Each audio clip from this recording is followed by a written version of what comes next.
51. It gave you a function.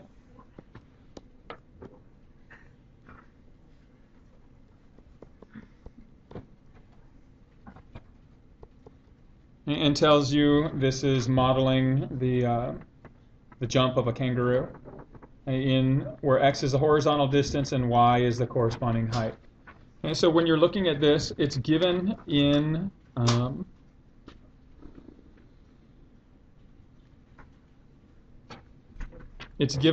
vertex or the vertex form.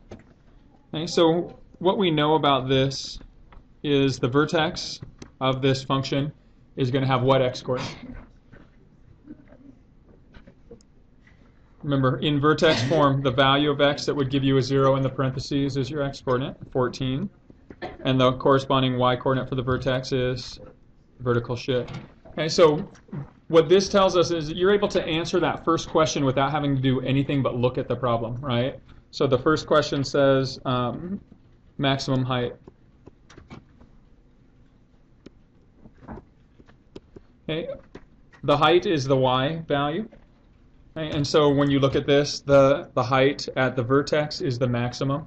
So the maximum height is going to be 6 feet.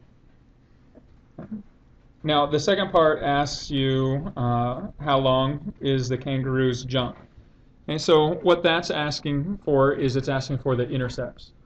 And so the way that you can solve this is if you take your whole function, so to get the distance jumped,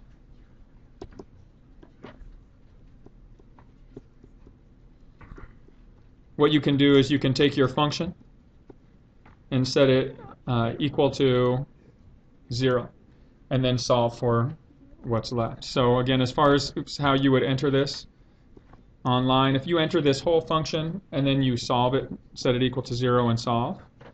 Okay, so you can either enter it as y1 of x equals 0, solve for x, and that's going to give you your two values where the y coordinate is 0. The first is going to be the original starting point before it jumped, and then the second will be at the end of its jump. So it'll give you that total distance jumped. And so again, you can do it either way.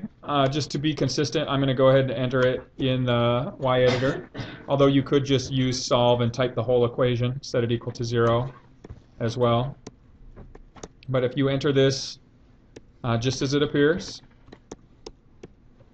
in your y editor, and then go to your home screen and enter the solve feature, the F2 algebra tab. Type in access y1 of x. There's your function that's stored in the first equation on your equation editor. You want to find when that's equal to 0, and you want to find what values of x yield a 0, give you a 0. So when you do that, you get the 28.14 and the negative number. So in this case, the negative number just represents where the graph would be behind at 0. And so your answer is just going to be the positive 28.14.